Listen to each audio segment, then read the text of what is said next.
Hello, and welcome back to another episode of the Rich Woman Rising podcast. I am your host, Eloise Tompkins, and I'm a money coach and psychologist. And I help women in business to make more money, work less, and finally feel free in their business and not feeling as though they're selling their soul so that they can heal their money blocks through the nervous system when mindset hasn't been enough to shift it.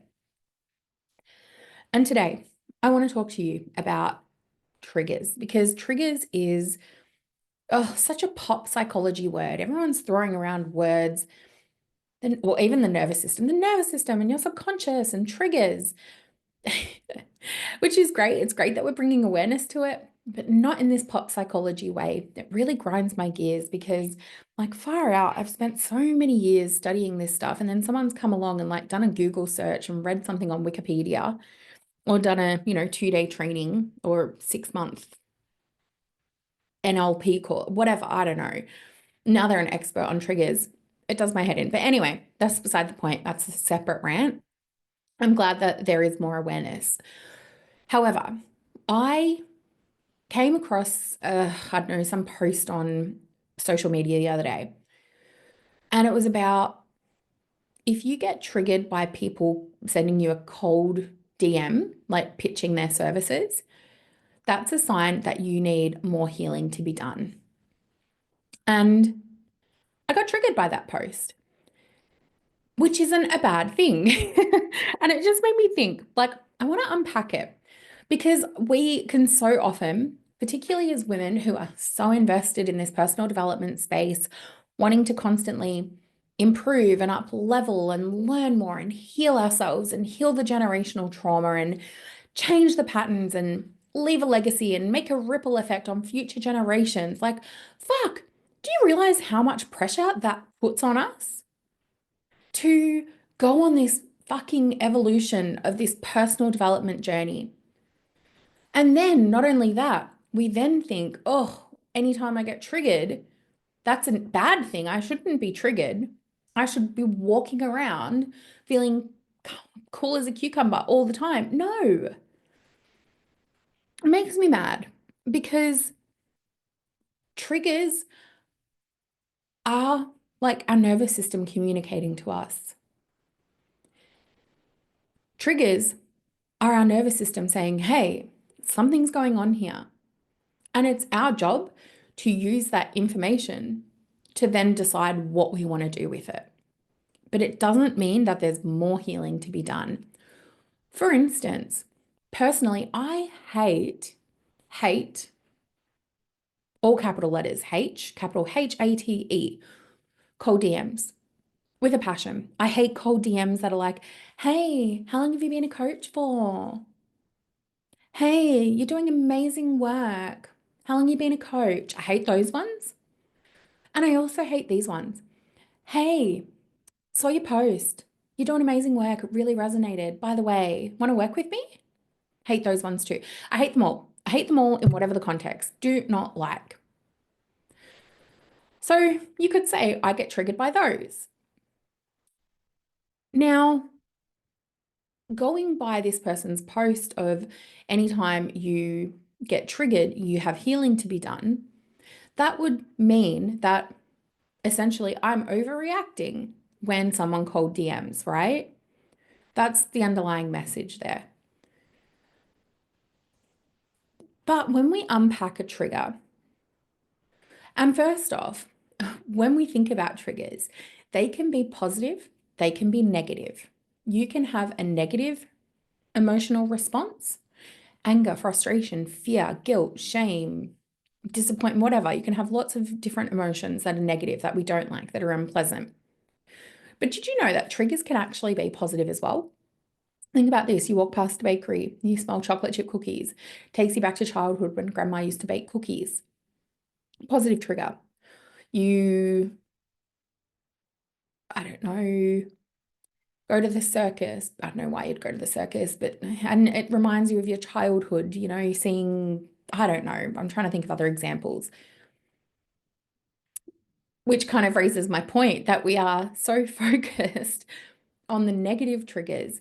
And when we have a unpleasant emotional response or a strong emotional response that we perceive as negative, that we overlook like the fact that we actually also have positive triggers. So if I have a trigger to walking past a bakery and like reminiscing on this nostalgia over grandma's baking chocolate chip cookies, therefore I should do healing around that too.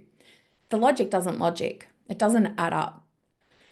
So we have all of this information coming at us. Oh, heal the triggers, do, which implies that our emotions, if they're negative, are bad, that they're wrong, that we've got stuff to work on. And I want to debunk that because that mentality will hold you back from growing in your business, from making the money that you want in your business, from having the freedom that you want in your business.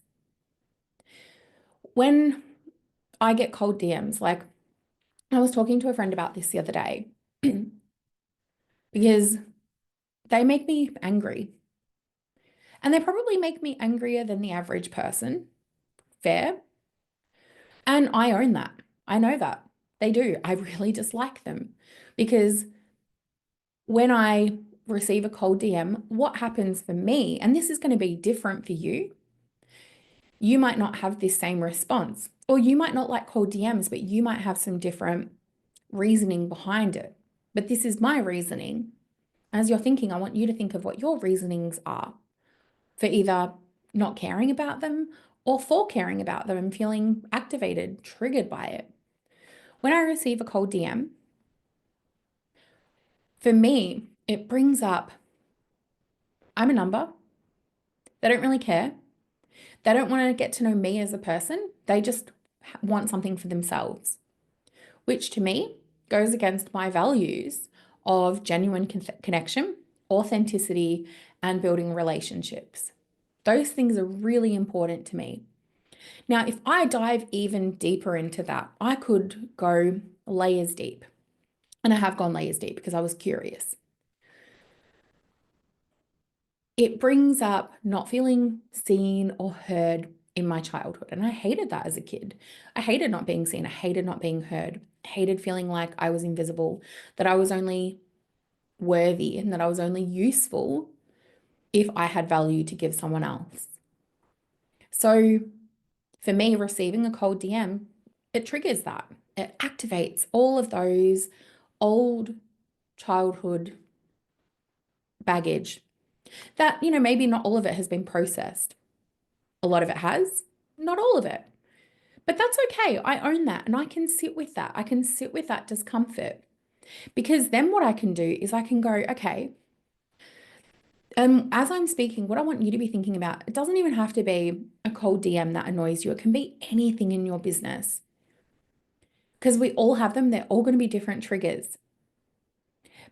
But the beauty is when we're aware of our triggers, when we're aware of what brings up that annoyance in us, that anger, that rage, that strong emotional response, when we can identify it, when we can recognize, oh, wait, this is actually me being activated.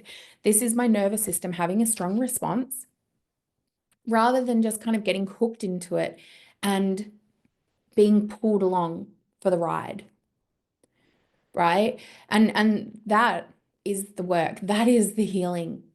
Not neutralizing the trigger and being like, oh, okay, well, now I don't care about cold DMs sliding into my inbox unannounced, unsolicited. That is not the healing. The healing is being able to recognize, okay, I'm triggered, and have space between your response, between the trigger, so between the thing happening that have brought up that strong emotion, and having space to then think about, well, what do I want to do now? How do I want to respond to that? Do I want to send a bitchy message back being like, oh, fuck off? Prob's not. That's not in alignment with my personal values and how I want to be in my business. Even though in my head, I'm like, oh, for fuck's sake, you fucking kidding me? You're the third message today. Like, fuck. So there's that. But being able to be aware of your triggers means that you get actually to have a little bit of space. You're like, oh, whew, there's some real strong emotion coming up in me right now. What's going on here? Oh, I'm really noticing that I'm tense. I really notice that my thoughts are racing right now. I really notice that I'm gripping my hands really tight. That's incredible. That is healing. And then thinking, okay, cool. I'm probably not going to reply now. I'm going to go for a walk because I'm just feeling really on edge. I just need to get out of the house for a minute and go for a little walk around the block. Awesome. That is also healing. And then deciding what you want to do. Do I want to send that message? Do I want to do something else? Also healing. What wouldn't be healing is being triggered, sending a bitchy message, and then waking up the next morning when you've calmed down and feeling super embarrassed and shameful because you did something that was out of alignment with how you want to be, how you want to operate. That wouldn't be healing. So really think we need to untangle how we view triggers and what they actually are. Because all it really is information. And when we can use that information in ways that help us actually make sense of what's going on with our body and why we're feeling so activated, and then we have a little bit of space in terms of what we want to do with that, perfect. It doesn't mean that we need to stop getting activated by it. Personally, I don't want to deactivate that trigger. I quite like it because it highlights to me something that I value that's important. And it also weeds out people that I will never work with. It's like the trash taking itself out. It's like saying, hello, here I am. I'm sliding into your inbox. And I'm like, great, I'm never going to work with you. Cool. Thanks for letting me know that. You're not my kind of person. You're not the right vibe for me. Just gives me information. And I can hold on to that anger, or I can use that and just say, okay, cool. It's just not in alignment. And that's okay. You don't need to always be healing your triggers because healing is not always doing. And what I mean by that is we think that a lot of the time healing is we have to be actively doing something. We have to be reading a book, personal development book, doing a course, listening to a podcast. I don't know, whatever it is. We think that we always have to be doing. The reality is, it's actually doing less than we think. And it's allowing ourselves to connect in with our body. That is healing.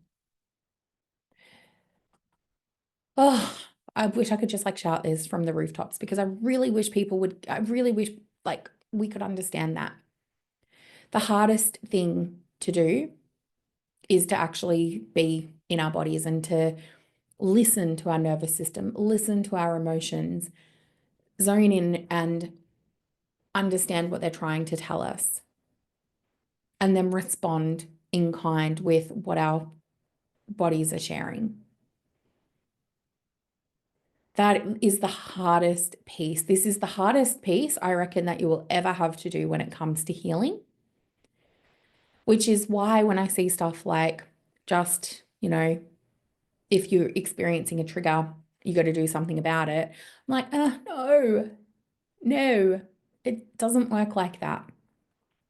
So I don't know. I guess this was my reminder to you. If you do feel like you just have to keep on doing stuff, that sometimes it's actually about listening to your body, listening to your nervous system, giving it a bit of space to move through your body without assuming automatically that just because you experience a negative emotion, anger, sadness, rage, frustration, irritation, disappointment, guilt, shame, that it means that there's work to be done. There can be, rewiring to be done if you want to, but a lot of the times it's information, and understanding what you want to do with that information is where it's the most powerful.